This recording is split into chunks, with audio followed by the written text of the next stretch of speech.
Hello, everyone. My name is Julie McVey, and this is Unordinary Made Ordinary, where we talk about extraordinary experiences of everyday people.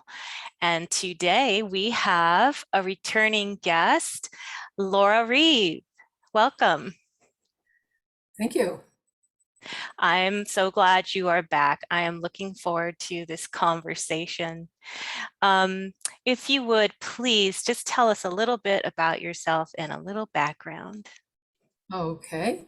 Well, I lead the London Spiritual Experiences group, the discussion group. I have done that for since 2009, so maybe 11 years now.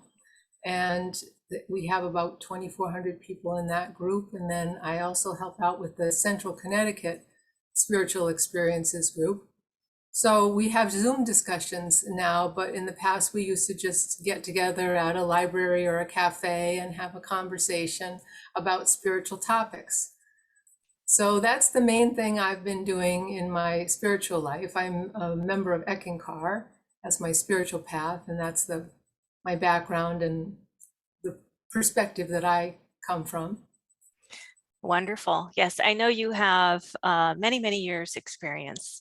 And, this is my favorite topic. Well, all spiritual matters are my favorite topic, but particularly out of body experiences, astral projection, because that's what I have experienced. So I'm very interested to hear about some of your, first experiences, some of your techniques, some of your profound experiences. So what would we like to talk about first? Maybe some of your first experiences.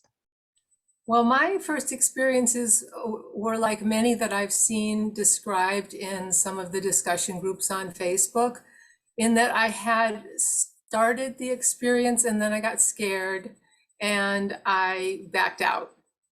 So some of the beginning sensations of having an out-of-body experience are vibrations, a buzzing sound, a pulling feeling, like a vacuum or an elastic band on your head or from maybe one of your other chakras. For me, it was from my head. So that would be, I guess, connecting in the crown chakra.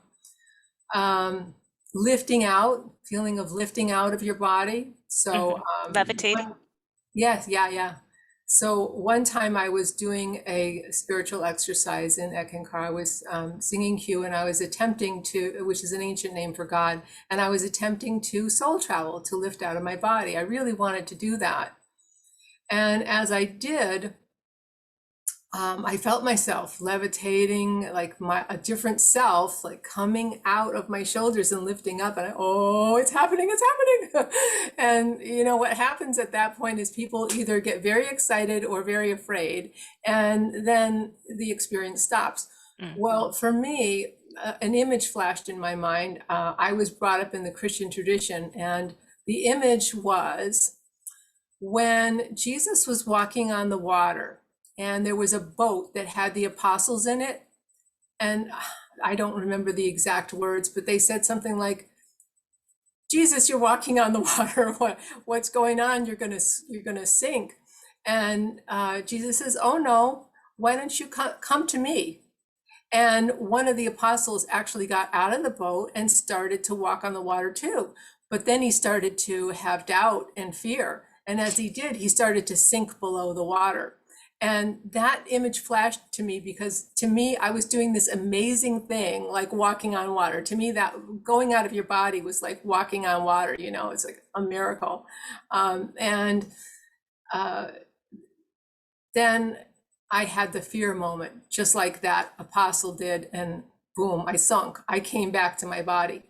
So that was just a little experience, and it's not a successful one, but I read a lot of those kind of experiences and I know how frustrating that they can be for people. So just for encouragement's sake, I kept with it and I did have an experience. Now, because I had this fear response so often, and I was working with a spiritual guide, I think that the spiritual guide just said, you know what? We're going to have to take this woman out of the body when she is in a relaxed state. when she's not like fully conscious the way I was when I was doing my spiritual exercises. Because when the mind gets in there and it says, oh, okay, this is the vibrations, this is the buzzing, now we're going out, what's going to happen next? Are we going to have some paralysis? You know, and it gets all involved. So anyway, what happened one night was I did my spiritual exercise before bed as usual. But when I went to bed, I had a stomach ache, and that kept me from going completely asleep. So I'm lying there and I'm trying to get to sleep, but this is keeping me awake. And then all of a sudden, I'm down the street from my home. I'm on the corner of the street, and I thought, oh my goodness, it finally happened. It finally happened. I'm out of my body. And then I thought, well, where shall I go? I can go anywhere now. Now, I was living in Connecticut at the time. That's where I grew up. And I have a number of brothers and sisters. And one of my sisters had an exchange program where she went to England. And I thought this was very adventurous, very exciting of her to go to a completely different continent and have an experience at a very young age. So that came into me. I mean, I was feeling adventurous anyway, I guess. So I thought, well, where shall I go? And the most adventurous place that popped into my mind was visit my sister in England. And how old were you? How I was 21. Okay. Wow. Yeah. And she would have been younger than me. She's 4 years younger than me. So I was maybe 22. She was 18. So anyway, the way that the astral plane works is when you think of something, you can instantly manifest it. It's kind of like with the travel in Star Trek, you know, where they instantly manifest somewhere. So with the, what do they call that when they travel? Teleport or? Well, yeah. Beam me up, beam me down, something like that. Yes. So anyway, I was instantly there. I was instantly outside this brownstone building. Since I thought it manifested instantly, I was there. I was outside a brownstone building in London. No 9-hour transatlantic flight. Wait, you had never been there? Never. No, not to my sisters. No, I Okay, had this been is to cool. England, but I had never been to London. I had no idea where my sister was staying. All I knew was that she was in England. And I'm outside this brownstone apartment building where there's a fire escape. And I look inside and I see that there's some young people having a party, having a little gathering. And I look at that for a while and I said, then I got bored with that, you know? And then I thought, well, now what shall I do? And then I remembered that on the astral plane, I could fly. So I immediately said, well, I'm going to fly. And I started flying, and I flew over these roads that were not like in the States. They were cobblestone, and they were narrow, and they had buildings on both sides. And as I flew over them, one man was walking along, and he looked up and he saw me, and he was shocked because he could actually see me. And then I flew over a wooded area. Maybe it was a park in this city. And just as I was flying over that wooded area, my husband next to me in the bed moved his foot, and it touched my foot. And whenever anybody touches your body, your body's survival instinct will kick in. Yep. And boom, I was immediately back in my body. But I did get to experience coming back into my body, which was cool. I went from the feet up, and it was like a hand entering a glove. It was like, boom. Wow, and cool. I fit inside the glove, you know, very well. And then I sat up immediately. So that is cool. Same thing happened to me. I was telling you before we recorded, you know, when I was the mist, my husband, his foot hit mine. And back in. So were you ever able to confirm that that was the apartment building of your sister, or where she was staying? Well, you know what? At the time, this kind of stuff was considered pretty weird, and you know, and so I didn't really broach the subject with her to find out what her apartment looked like. I suppose I could still do that. She might still remember, but I just sort of accepted that that was my experience. But I want to say that when you get interrupted like this, yes, it's disappointing because you're having such a great time. But if I had just gone from that experience and gently come back to my body and then maybe gone into a dream and gone into many dreams, because that was just the beginning of the evening, right? And I had, probably 7 or 8 hours left of dreaming. I might have forgotten that experience. So to me, it was a blessing in a way that my husband moved so that I could remember all of that experience. Interesting. Yeah. That's true. I'm wondering if you could explain for the listeners, because you mentioned soul travel, I think you mentioned astral body, and let's go ahead, if you wouldn't mind, and give a little description of each of the bodies that we can sort of take on when we go out of body, if you wouldn't mind. Okay. Okay. So these are the bodies according to Eckankar. So you have your physical body. And now the way that you can think about this is that they all exist at the same time and they can in the same space, but they're different dimensions. So one way that I try to explain it is, let's say you have a glass and that glass is full of rocks. The rocks are the physical body. Then within that glass, you can pour sand. And the sand would be your astral body. Your astral body corresponds to the astral plane. It allows you to access that dimension, which is the emotional plane. Okay, in that same glass, you can pour water. We're still in the same glass. The water is the causal body, and that is the plane. That's the body you use to access the causal plane, where you have your memories stored of your past lives, often referred to as the Akashic records. Now, in that same glass, in between the rocks and the sand and the water, there are molecules of air. So think of the molecules of air as your mental body, which is your mind. And that's the part of you that can perceive concepts and abstractions. Beyond that, you could shine a light into that glass, and that light would be your soul body. Or you can think of, you could run a wire into that glass, and that would transmit energy into the glass, and that would be your soul body. Because as soul, we exist as light and energy, and our soul body is just like a star or a globe of light. Now, sometimes some people can perceive the soul body with their physical eyes even. So for example, one time I was at my mom's deathbed. Okay, she's in the hospital. She's hooked up to, all kinds of machines, and they're making a lot of noise. I have a bunch of brothers and sisters, so a few of them went off to have dinner. And my sister and I were left with my mom.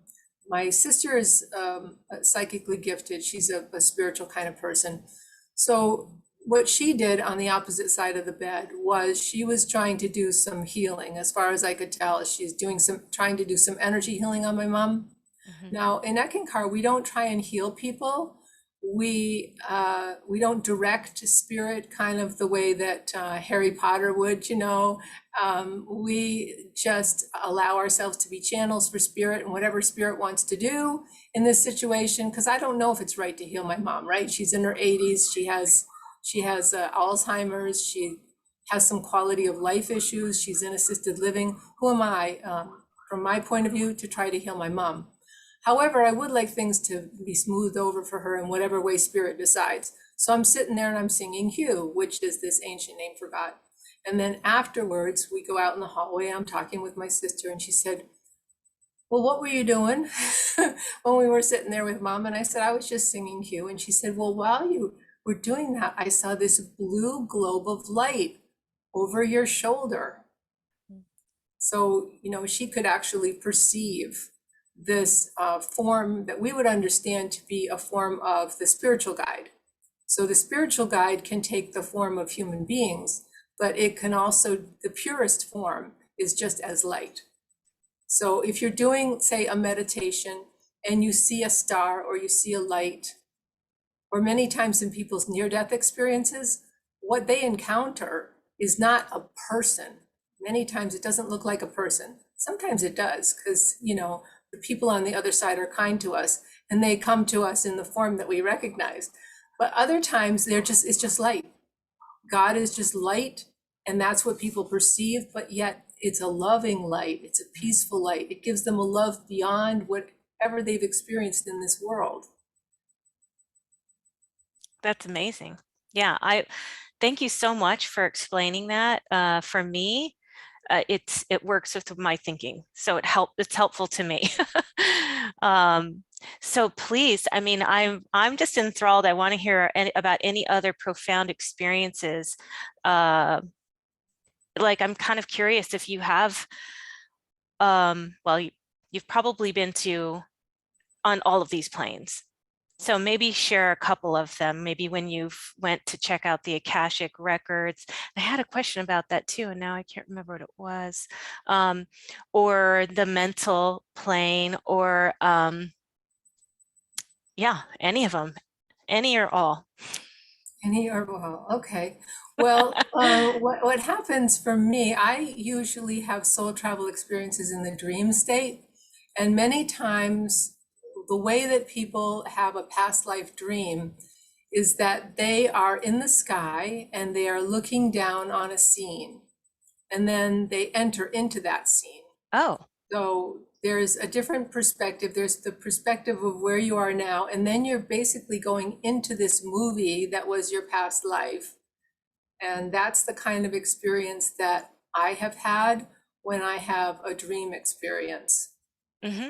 Other times I'm just in a different body. So sometimes it's just a little flash of what I remember. I remember being in a man's body, for example. I was behind a plow and the sun was on my back and I was holding on to those wooden handles and there was an ox in front of me and I was just plowing my field. But it was just to give me a sense that I'm not just a female, who I Right. am in this lifetime. I've been a man before and it felt different. It Oh, definitely felt different. Oh yeah. To be in that big, strong body. And I mean, I'm not a very emotional person, I don't think, but I definitely know that there's the one reason why, women get frustrated with men. Oh, I want to know your feelings. I want to tell me about your feelings. Well, they're not as subject to the winds of the emotional world as we are, and not as receptive. That was my experience. Even though yeah. no, I was going to say, again, I relate to, as I shared with you before we hit record, I was flying, just like you said, it was from above and I kind of flew down and was taken into both of those scenes. But I was female in both of those. So it would be interesting to experience that feeling of being a male. It was interesting. Yeah, there's definitely a different feeling in a different body. And you said these are dreams. So would you call these, for me, when I think of dreams, I think of the kind of the vague, fuzzy dream state that, are subjective, all my subjective subconscious, and then lucid dreaming, where it's much more solid and you can actually have like real visitations from other independent consciousnesses. So when you have gone into these past lives, what is the dream state like? Lucid dreaming? it's not fuzzy. Yeah, it's not fuzzy. It's lucid dreaming. Now, one of the things that people use to distinguish their soul travel experiences from other types of experiences is the clarity, the emotional power, and the resilience of the experience over time. So for example, you could interview a person who had a near-death experience today. You could interview them and they could have had that experience 20 years ago and it will still be vivid. They will still recall details of that experience. So these experiences are very powerful. And one of the most powerful experiences that people have in the dream state that we call soul travel in the dream state is when they meet their loved ones on the other side. Because, you know, there's this longing to be with them. Right. And it's so hard to be aware of them in your daily physical life for most people, unless you have a special gift. Right. So it's easier for your loved ones on the other side to meet you in the dream state. And when people describe these dreams, they say they're so vivid and they're so powerful, and no one could convince them that that wasn't real. And they don't care if anybody else thinks that it was real. They know it was real for them. And so that's the kind of dream that can be what we call soul travel in the dream state. Okay, interesting. And I have heard, you know, several people express exactly what you're saying, that it was so real. It wasn't like a usual dream, you know, it's so memorable, and exactly what you're saying. Yes, and in Eckankar, those experiences are considered to be real spiritual experiences. Now, that might just seem an obvious fact to some people, but I know when I describe my dreams sometimes to people who don't come from a spiritual perspective, then they look at it like a psychologist would, as though I'm trying to compensate for my grief, or, you know, it's a psychological mechanism. Right. And it's not a real experience. So that's one of the reasons why I started the London Spiritual Experiences group, so that people could get validation and support for their spiritual experiences. Because I've heard so many times that when people have described their experiences, they've been told that they're crazy, or the experience was, you know, not real. And Yeah, they minimize it, yes, and yeah. yes. So that's not good. And an interesting thing, you mentioned the emotional impact. Again, going back to when I had my two that I shared with you of the past lives, it was the emotional impact more than anything else that I took away from that experience. I was, gosh, I keep losing my train of thought. What was it that I wanted to ask you about one of these bodies? I can't remember which one it was. Twice now I've done that. You're talking, I'm thinking, oh, I have to ask her that, and then I forget. But yeah, I'm still interested in any other kinds of interesting out-of-body experiences that you've had that maybe is kind of unique. Well, one thing that I would like to share with people is that the imaginative technique with soul travel is so easy, and you can be very successful with it. So here's how easy it is. Okay. At one point, I had a friend that I was just talking to online. We hadn't met yet physically. And so I did talk to him about soul travel and Eckankar. And I said, let's try an experiment. Why don't you soul travel over to my apartment and see if you can look around, and then we can, you know, see if you actually did, if it was confirmed or something. So he said that he did that. And what he saw when he came over to my apartment was that there were all these trees all around. It was like living in a tree house. And that in my living room, he saw a sailboat, an image of a big sailboat. So I'll tell you where I was living at the time.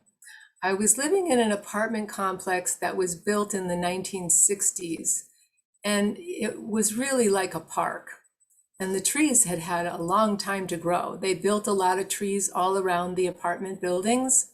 And then there was like a little park in the center of the complex, or in between the buildings. And there was a little stream with a bridge. It was just lovely. So anyway, I was on the top floor, and all of the trees had grown up around the building. So all you could see whenever you looked out the windows was trees. So yeah, it was like a tree house because outside all my windows were just trees. And in my living room, I had a great big poster-sized print of a Monet painting of a sailboat. So Wow. you see, Okay. I think he made Yeah. it over Oh, to my yeah. So apartment. here's my confusion. Well, a little bit of a confusion. You said he soul traveled. Other people might just say, no, I just had an out of body experience and I traveled over to this person's location. How, when you go out of body, is there something specific you do to soul travel rather than astral travel?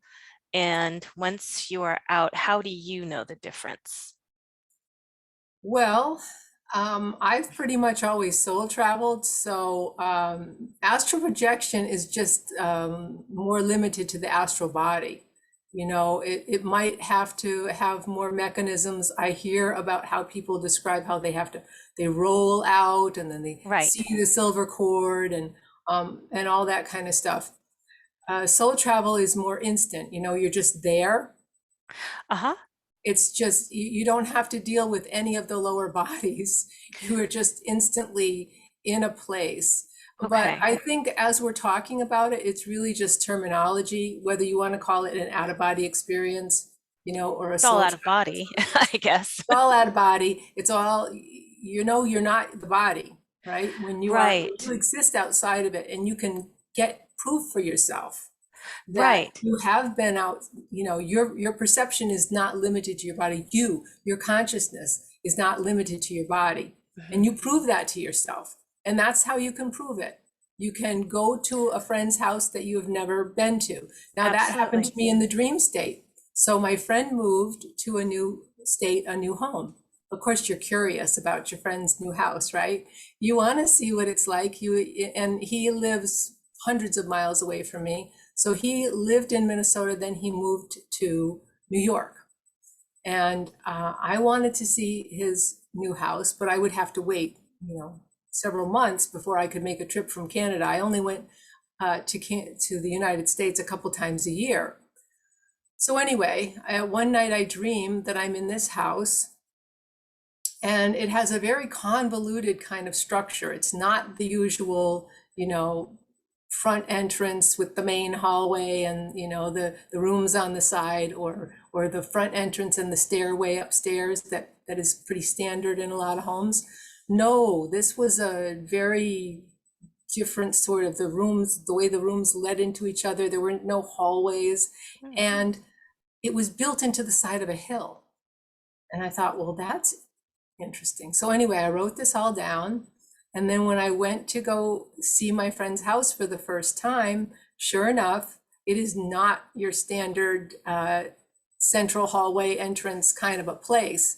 You have to walk up this stairway that goes around to the side, and then you access this kitchen, which was, I guess, the original home, but then they had an addition put on. So when you go, you're smack in the middle of the kitchen when you go in, and then you walk through the kitchen, and then there's a big dining area, and then you go further, and there's a great big great room that is gorgeous, that has, you know, big windows and everything.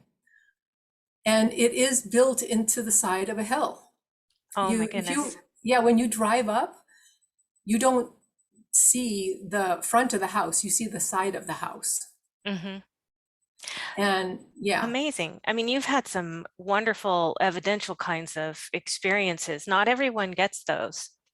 You know, you've been able to prove really for yourself, have evidence at least for yourself. Like, okay, this is for real. but anybody can do this, right? I mean, you and I could do this. I could, I could imagine going to your house, you could imagine coming to mine, and then we could compare notes. So We yeah, could you said the see, you know, imaginative way. Oh, so what do you mean when you say there's an imaginative way? it's so easy. You just go, okay, I'm in Julie's house. What am I seeing? Just like that. Just be there and then observe whatever it is that you observe. That's how instant it is. Okay, what you're describing right there to me sounds like remote viewing. Have you heard Okay. of that term before? Yes. Oh, okay. That's what it sounds like in a sense. So yeah, that's another question, but yet remote viewing, you don't manifest into an orb of light. Your consciousness, from what I understand, you can see and be awake and conscious and aware, and then direct your consciousness to some place else. But Right. from what I understand, that's a subcategory of astral projection, but you're not really projecting any part of yourself other than your consciousness. There's so many different ways of understanding this. It's fascinating. But now when you travel to other places on the planet, would you consider that the near Earth realm? Yeah, sure. That okay. Because you had mentioned that the near Earth realm was between the mental and the soul. Oh, the etheric plane. Well, in Eckankar, there's sort of an in-between plane, in between the mental and the soul plane, that is the etheric plane. And the light that you see on that plane is purple. So each of these planes has light associated with them. So if people are doing meditations or spiritual exercises and they see light and it's different colors, the Oh, colors of the light correspond to the different planes, and also the sounds that you hear corresponds okay. to different planes. So that gives you an indication what dimension you're in. So many That's times, cool. yeah, it is. For example, for the astral plane, the color is orange. Okay. If you see an orange light and then you hear bells or chimes, that's a Okay. sound that is an indication of the causal plane. Okay. So I'm taking that, notes on all this. yeah, and you, yeah, it often goes along with a review of memories in the past lives. Wait, okay, so the astral's orange, bells and chimes, and Did I say astral? Causal. yes. The causal plane, Oh, I'm sorry. Okay. astral plane is pink, Okay, I did and that wrong. the Okay. mental plane is blue, Pink. Mental plane is blue. and soul Uh, plane is soul plane and above, and there are planes beyond the soul plane, are graduated from yellow to white. So the purest light is white.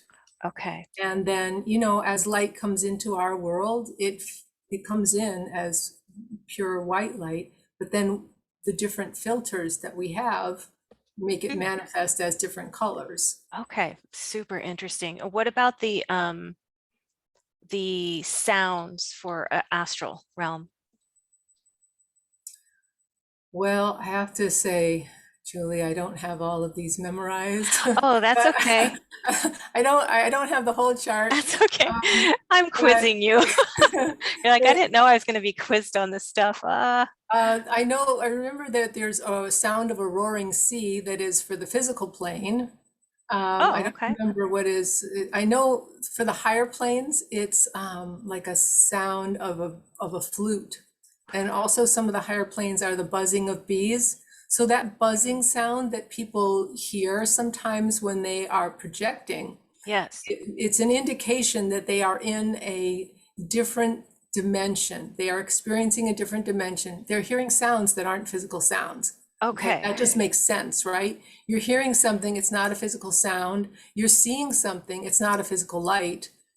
It's coming from a different dimension. That's why. Um, I want to learn more about this, especially the sounds, because I do have I would just call it clairaudience. I don't know what it is, but when I'm transitioning and when I'm traveling, when I feel my spirit traveling to the next location, I always hear sounds. And it's usually music though. But Wow. a lot of the time it's just like it sounds like earthly music, like a band that I've never heard before. So I don't know what that is. Oh, Um, that's the higher planes. That means you're in one of the higher planes. So I will send you the chart of the higher worlds, and you can okay. post it as a link here if you want. Yeah. Um, I think there's a place that it lives online, but I also have it as a GIF, as a JPEG.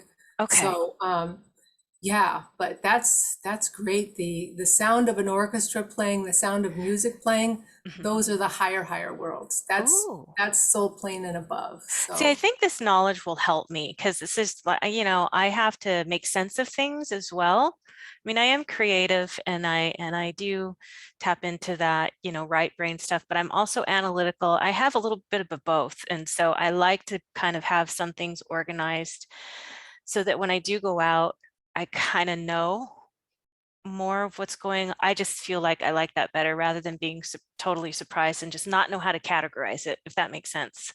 yeah. Well, I think what really helps is working with a spiritual guide too, because that being can help you understand where you are and help to guide your experiences. Like I don't know. I maybe would have been one of these people who for years was trying to get out of the body, on her own and kept getting stuck in fear. And my teacher figured out, we're going to have to take her out when she's in a relaxed state. This is not working. This conscious, soul travel while she's trying to do a spiritual exercise is not happening. So I think that helped. I think that's how that happened. You mean that first time you think that was someone taking you out? The when you went to your That sister's was service? someone helping me to have that experience because the Okay. other way just wasn't working. And, Okay. I wasn't going to get there while my eyes were open and I was fully conscious. I Right. had to be in a much deeper relaxed state, which I wasn't really able to access yet consciously. I mean, now after having practiced these spiritual exercises for many years, I can get into a state pretty quickly and easily where I can see spiritual light and I can hear spiritual sound. And Just from waking into a deeper state. You don't have to go through the sleep cycles now any longer to get to that relaxed place. yeah, I can reach a much more relaxed place than I could when I first started out because Sure. I Yeah. didn't know how. I mean, practice, makes perfect. And also I think of it like constant updates to my software, so I Hmm. can download one of these experiences. And um, well, another thing that I would like to share that I think is important for people to know is that they can use the imaginative technique to travel to be with their loved ones, not only the ones who are on the other side, which you can do, consciously as well. But what happened for me was that my father was dying of cancer and I wanted to be with him. My mom called me and she said, "All right, it's time, get on a plane." I was living in Virginia at the time. I was working in Washington, D.C. as a consultant to the federal government. And that was a 12-hour drive. So I would have had to get on a plane. I did get on a plane. I booked a plane immediately, but the plane wasn't leaving until the next morning. So I did my usual spiritual exercise before bed. But one thing that I had learned from somebody else's experience was that she soul traveled to be with this person that she knew who had died, who by suicide. And she was so upset. And she soul traveled to meet with that person. So I thought, well, I wanted to try to help my dad translate. So when you sing Q and someone is dying, that can help them sort of travel this wave of spiritual energy into the higher worlds. And you can help escort them. After you have begun to be pretty proficient at soul travel, you can help escort them, or you can introduce them to a spiritual guide who can help escort Ooh. them to the other side and make their death process easier. So Okay. anyway, I'm doing my spiritual exercise and I'm imagining that my dad is there with me.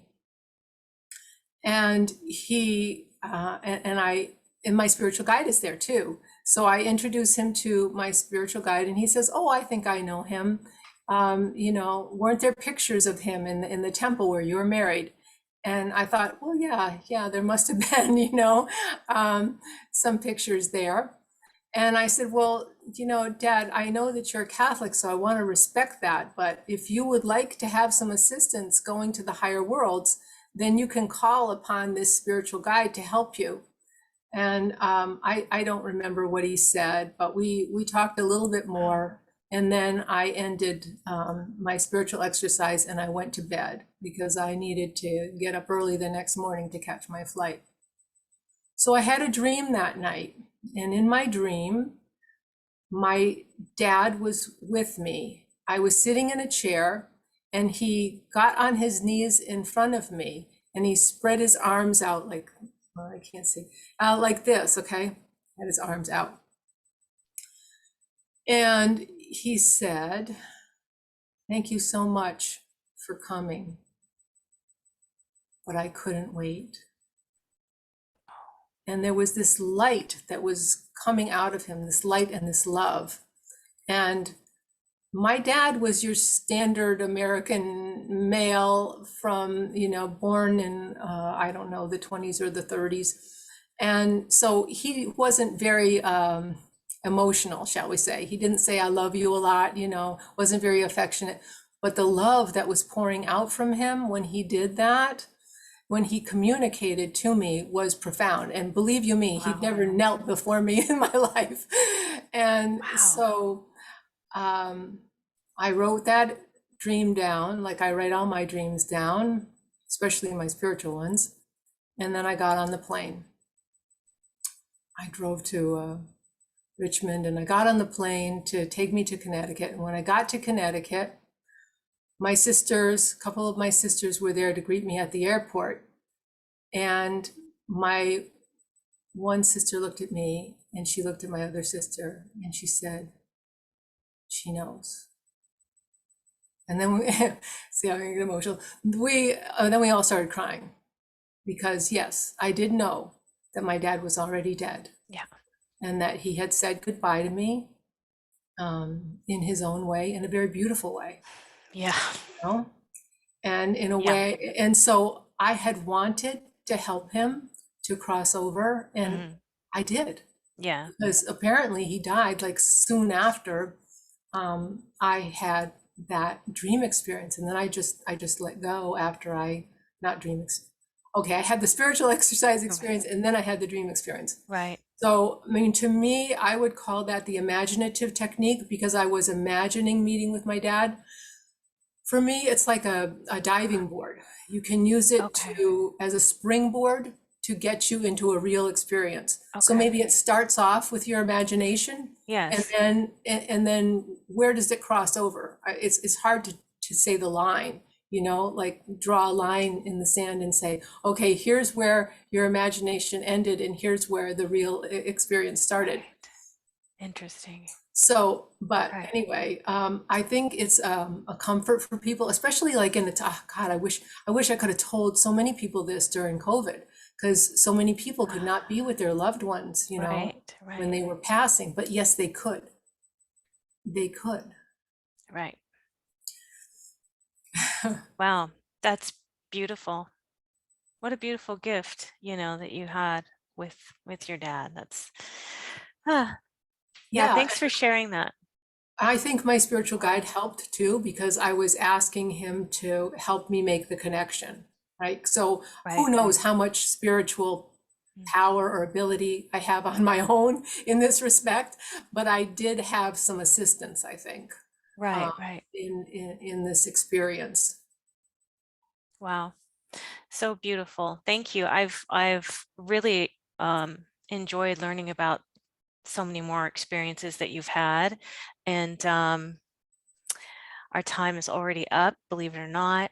But I want to, we're going to put links in the video description so people can connect with you. Well, thank you so much. Gosh, I really appreciate all of this information. And thank you to everyone for watching. This has been Julie McVey with Unordinary Made Ordinary, and I hope you will join us next time for another fascinating interview. And if you did enjoy this video, this interview, please give it a thumbs up. And then, of course, if you like this type of content, go ahead and subscribe and then hit the bell icon so you're alerted to future videos and interviews. I do hope you're having a wonderful day or evening. wherever you are on the planet or off the planet. And we will see you next time. Bye-bye. Okay. Bye-bye.